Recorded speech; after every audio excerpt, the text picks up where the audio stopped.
Profmed Breast Cancer Awareness, take one.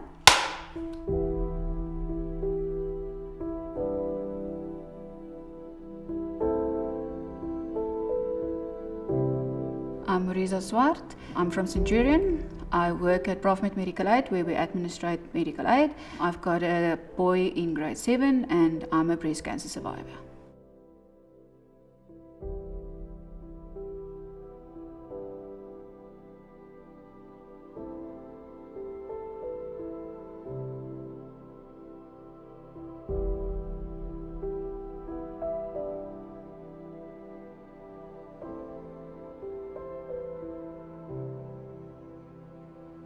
I was diagnosed in July 2019, and at that time we were already 5 people at my office that got diagnosed. And I think the biggest problem there is we don't talk about it. I think we are too shy, or you feel guilt about it, or you're ashamed of it. And if you do not talk to other people about it, then you can't get the support. One of my friends at work, she was diagnosed in May and I was in July, and she was hiding it and she didn't feel comfortable to talk it about anybody, so she didn't have a support, so she took it very, very hard. So when I got diagnosed in July, I went out and I spoke to everybody about it. And then when I spoke to her about it, she saw that with all the support I've gotten from all the other colleagues, she started also talking about it, and it became easier. When you talk about it, you've got the support from your family and friends and all your colleagues at work. It's so easy these days. The majority, well, all I think, the medical aids do pay for it. So from the age of 40, please go for your mammogram. Every 2 years you can go for it. The earlier they catch it, then the easier your treatment is. 1,400 Rand for a mammogram is not that bad.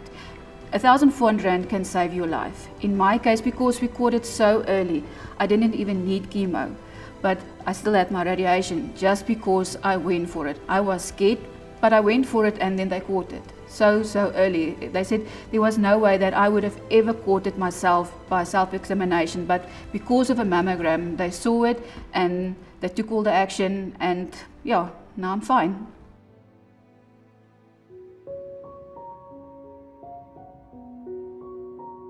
I started talking to everybody about it, and we've got medical aid. So because it was then so close to home, and I mean, we're a tight family at work, then all of a sudden all the friends, all the colleagues, all of them went for the mammograms so that we can make sure that there isn't anybody else that got diagnosed, and if they do, that it's early enough for them to get detected.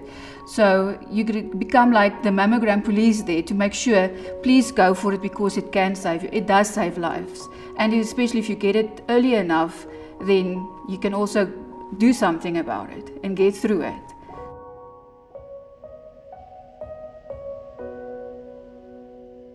The fear, because you immediately go worst case scenario, I'm dying. Because we don't know the facts at that moment yet, how far it is and how big it is and how serious it is. But I think the stigma is it's cancer, so I'm dead. I'm dying, it's finished in glass. So yeah, so I started crying, and luckily with all the support from the staff, and because all of them are nurses and they knew the reality, they were able to explain to me exactly what the wording means, what does stage 2 mean, and that it's treatable. We've got it in time, and they explained the steps to me. So I calmed down a bit. We prayed at work, and then I went home to tell my mom, and then it was like tears. It was fear. My journey with cancer sort of started by accident. I'm one of those typical mothers. We've got medical aid, but I never use it for myself because what if my son needs it? So by the Sunday, I started feeling a pain in my left breast, and I just left it because it's nothing, it will go away. It must go away on its own. So the Monday was still there, the Tuesday was still there. So by the Wednesday morning, I just decided, let me go to my GP so that she can tell me it is nothing to worry about and it will go away. So I went to her, and then she examined me, and she felt on my left side, she said to me, it feels like fibrosis, but I must please go for a breast sonar so that she can make sure what she feels and that she see that it is that. So I phoned for the appointment, and I said I want a breast sonar, and then they asked me how old I am. I said I'm 41, and then they said to me I must come for a mammogram. I said it's not necessary, said specific a breast sonar, because at that time I was scared to have a mammogram because I've never had one, and I mean they talk about it and they said it's so sore. So I said no. Then the doctor just said to me, no, you're 41. It's included in the same price as the sonar, so let's go. So I went and I got an appointment 10 o'clock already that morning, nothing else, so there I went. And then on the mammogram, they did it, and then they saw a lump in my right breast, not the left one that I actually felt it. And then, to be honestly, the truth is, it was not even sore. I think for a person that's got smaller breast, it might be a little bit sore and sensitive, but for the 2-3 minutes that you go through it, and that 2-3 minutes saved my life. And then we got through the medical aid, all the necessary authorizations, and then we had a biopsy, and that's then when you wait for the results. Got the results, and then I was referred to my surgeon. And then when I got there, he said to me, it shows at the moment it's stage 2 cancer, but it's so small, I've got an option. Either I can do a full mastectomy, but he will suggest that I rather go just for a lumpectomy. So he explained to me is they just cut out the little tumor, and then we go from there. So we opted for a lumpectomy. But because of the size of the tumor, he was scared that they won't get the exact size and stuff.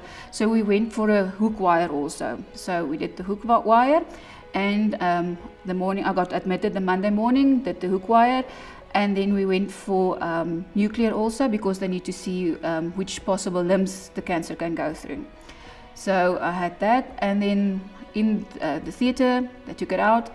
That evening the doctor said to me, according to me, it shows they've got everything and they're going to send it away.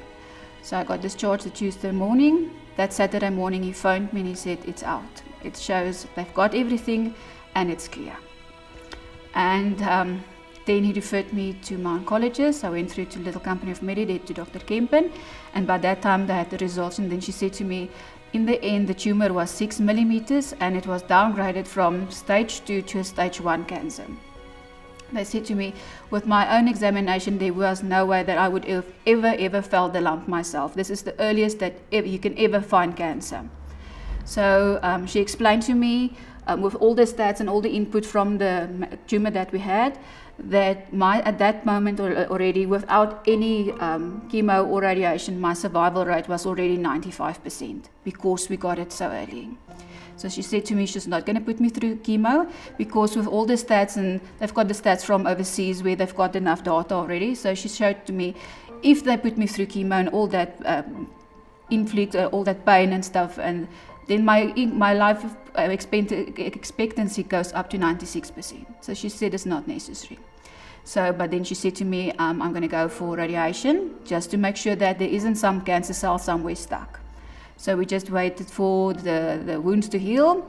Then I went for radiation, 6-week radiation. The easiest way to explain radiation is, like my doctor explained to me, is if you've got a terrible sunburn and your skin turns red. So with my first session, on our way in, the technician asked me, how do I feel? I said to her, no, I'll tell you tomorrow how I feel. So we went for it. I went through for the first session, and it's this big scary machine with the noises, but I didn't even feel anything. So the next morning she says to me, no, so how do you feel this morning? I said, so much better, because I knew that it wasn't sore. I didn't have any pain, and she said to me, don't worry, you remember the machines are on, we are actually doing something. So you get so used to it.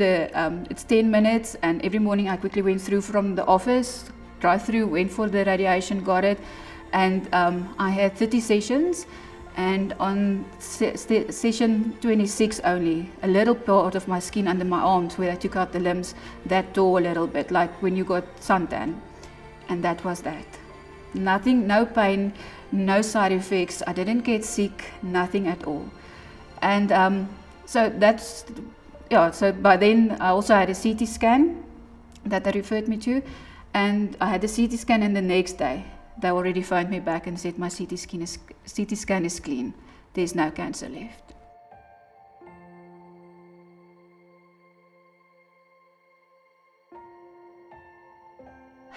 It was such a quick journey, I think, for me. It felt unreal, because I mean, you are used to people going through chemo and radiation for weeks and months, my friends and stuff. So it was such a quick journey to actually get used to it, and just to get used to the idea that I had cancer. So I think before I could say to them, I have cancer, I had to change it to I had cancer.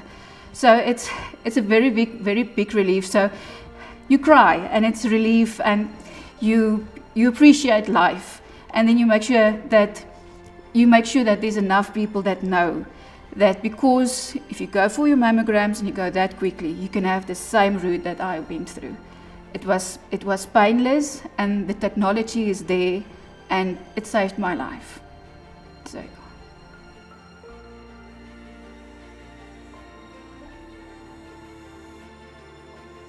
Don't be scared.